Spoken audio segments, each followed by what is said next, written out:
Thank you, Brian. Senator, thank you. You know, you raised an interesting challenge, I think, to the president tonight. Is he taking us to war in Iran?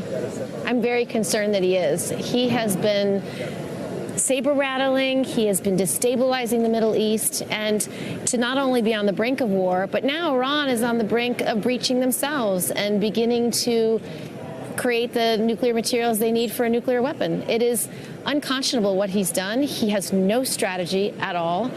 He is somebody who is hell-bent on war with Iran. And I'm running for president because I believe we need to stabilize the Middle East. We need to get our allies back to the table and get Iran back to the table and have a negotiated agreement over 20 years and have actually a path for peace in the Middle East.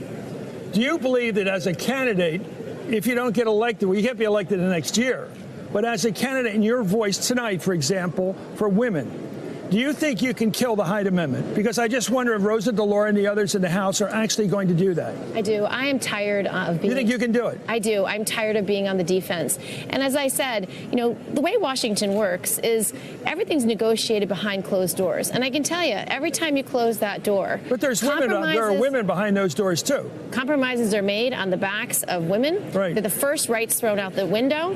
And that's how we got Hyde in the first place. And so, you know, when I'm talking about Vice President Biden and, you know, men of both parties who have been in charge for a long time, the first thing they do is try to compromise on women's reproductive freedom. And as president, when that door closes, I will never compromise on women's reproductive freedom. Do you think the shot taken to him, or rather personal shot that he was praising the segregationists by Kamala Harris, your colleague in the Senate, do you think it was a fair shot?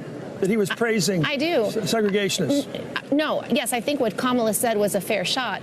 And I can tell you, you know, it's not up to just black women and brown women to be fighting for ending racism and to fight against the wealth gap between black and white America. It's also incumbent upon white women like me to lift up their voices and fight for them, too.